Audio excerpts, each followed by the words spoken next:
Hello there, this is Bick Benedict. We're playing Rise of the Tomb Raider on the PC on Survivor difficulty. This is my walkthrough for the aforementioned title and difficulty.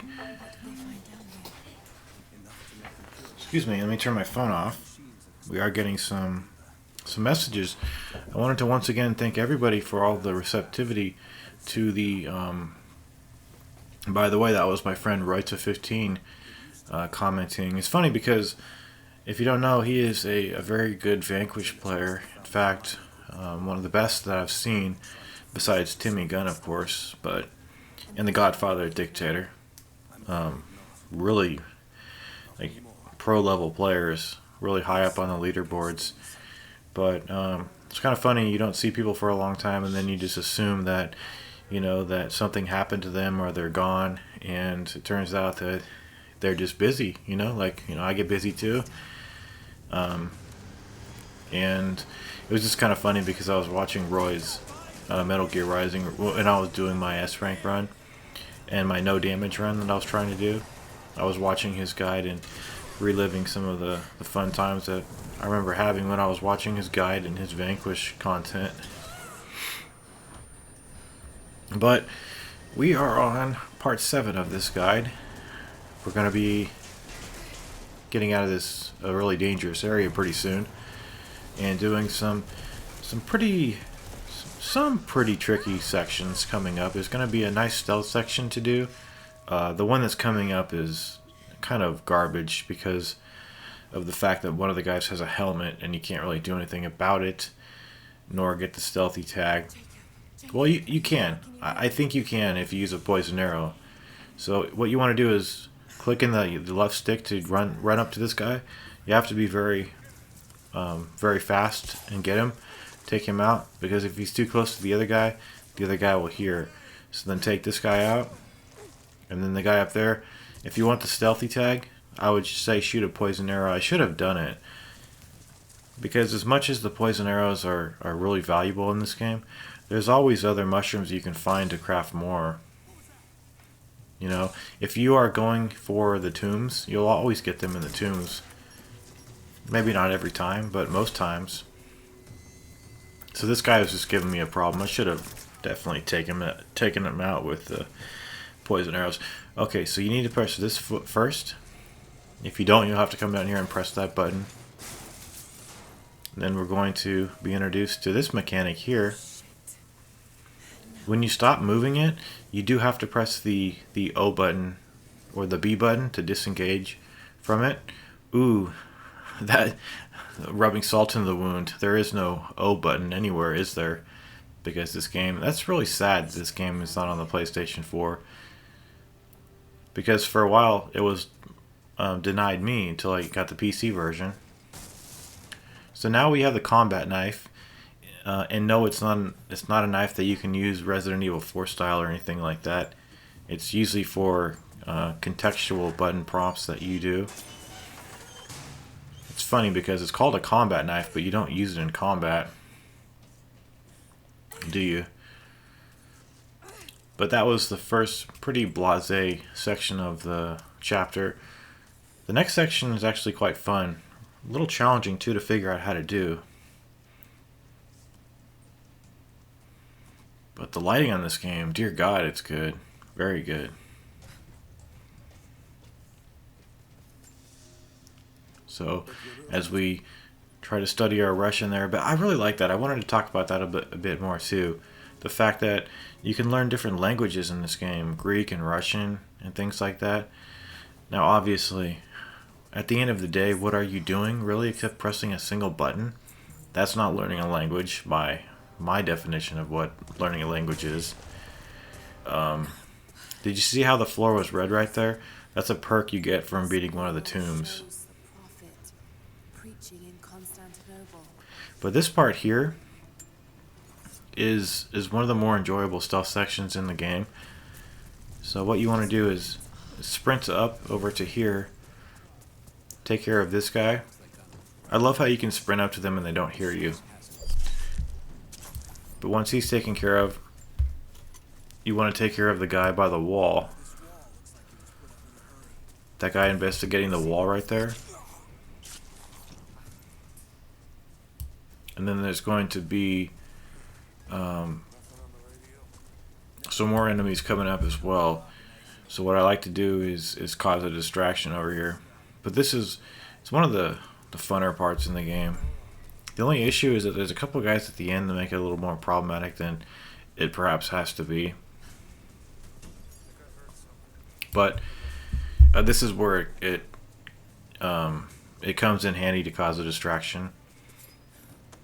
So after you take this guy down, turn back around, and then take care of this guy. The only problem here, I would say, is the last set of enemies here, because watch where I throw this thing. I throw it over there, but then watch where this guy goes. He does this almost every time.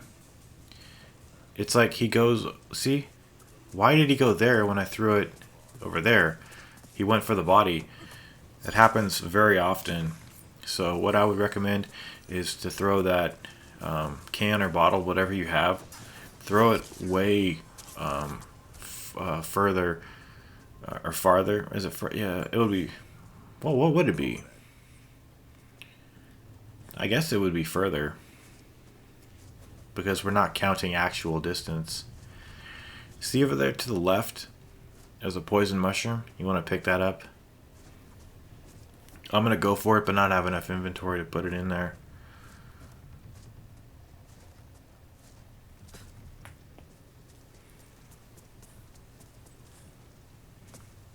Have I remarked on her jump either? She's got a really nice jump.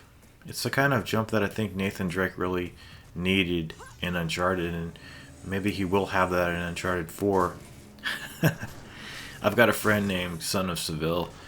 He was telling me he thinks Uncharted 4 is going to get delayed.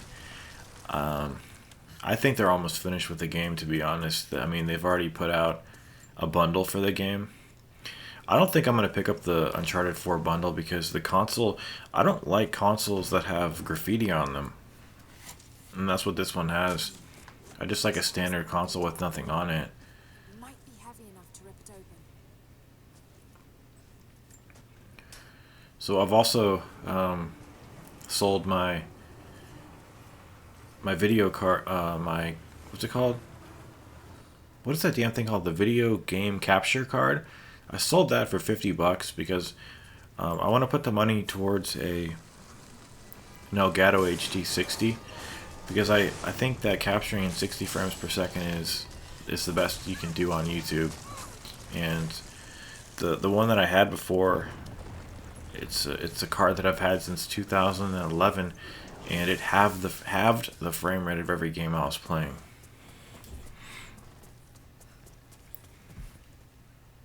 It's funny because every time you tweet the words Dark Souls on Twitter, there's this thing called the Dark Souls bot that retweets your tweet. It's kind of funny. I learned that recently. This fight is actually really hard coming up. What's going to happen is one of these guys is going to run right up to you. So it's definitely enemies working in a team in the most disadvantageous way, because they're trying to take you down.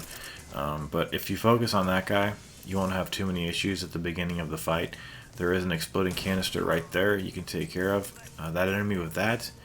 And you could actually come to the left and to the right and use the cover trick if you like. Just realize that you might have to sprint back to cover. So yeah, they kind of furtively make their way over to you. There is a second wave. Even though there are no heavies, it still can be kind of intimidating. So what I try to do is spawn kill them if I possibly can. I don't think that did too much, but just keep hanging back. Some of this cover is destructible, so you want to mind that. Yeah, this wasn't going too well at all, so there is such a thing in this game as countering with a dodge counter. I think as long as you press the button when you're supposed to, then it's consistent, but sometimes it feels a bit random for my liking. And what it essentially does is it allows you to take a slash at an enemy in a counter attack, and sometimes if you have it upgraded a lot, you could take out even armored enemies with it. So I'll be debuting it when I don't think I've purchased it yet, but that's a pretty difficult fight, a bit of a nuisance.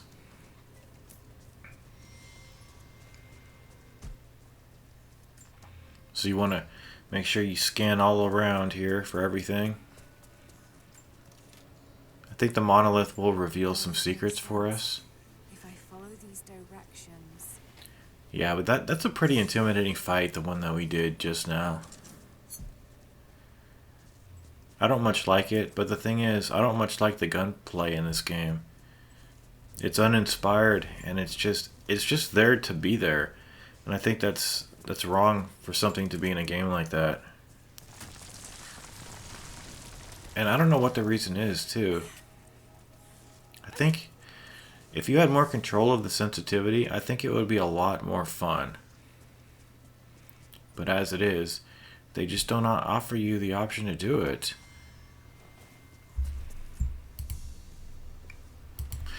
I'm kind of tempted to maybe tweet a request to those guys. Maybe they could put it in a new patch. You know, maybe if we get enough people tweeting to them, they might, at the very least, recognize and address it. But I don't think that's ever going to happen. It's pretty circumspect, the whole dilemma. Because is it or isn't it about stabilizing the frame rate? I have no idea. All I know is that when I move the mouse around, I can move it as quickly as I want. So why can't I do the same with the camera on the controller? The camera controller. Excuse me. So when you come up here, it's going to be a heavy marching up to you. So what I would recommend is use a poison arrow, take him out. Use the arrow to kill that guy, and that should be a done deal. You can go back to the campfire and upgrade if you like. Reconnoiter the environment per usual. Now we're going to come up here. I think it would be nice if you could open the locks more quickly. Like these, for instance. She has a very slow way of opening it. I just think that there are many other superfluous upgrades. Why not have the lockpicking go a little bit more quickly? But anyway, we've updated our map. Will you permit me a drink of water? Thank you.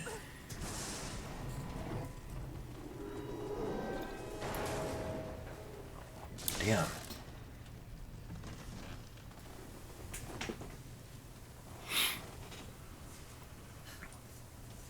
Okay, this next puzzle stumped me a little bit when I first played this game. But what you want to look for is the falling water. The falling water is your biggest indication of how to solve this puzzle. So what you want to do is move this cart up as much as you possibly can. Click in the right stick. See how it has a little area where the cart's supposed to be. Then you tether that bell to the winch on the cart, and then rotate the winch. And what we want to do is fill the bucket up with water, and then that's all you have to do. Pretty simple, but when you go through a game for the first time, nothing is simple. I've been playing Dark Souls, not too much, but I've been playing it, and it's a complete damned mystery to me. And that's, on the one hand, really frustrating. On another hand, intimidating. Did I say intimidating? It's intimidating too. And it also there is a certain charm, I think, to it as well, knowing that you could know how to do it, and you will in time. It's just that there is a gap in the learning process right now where I'm trying to figure things out. And that's a game that's eclectic anyway, and it doesn't really on the surface tell you very much whatsoever. Okay, so we've made it this far. We are heading to the Geothermal Valley. That's going to be our next destination. So make your way over to here. Like when I'm playing Dark Souls, I don't even know how to equip my... Like I'm at the point where I don't even know how to equip my sword and my shield. I don't even know what hallowed means. I don't know what the ghosts are running around, you know. I don't know why I'm undead. I don't know anything. But I guess that's par for the course with people who are playing it for the first time.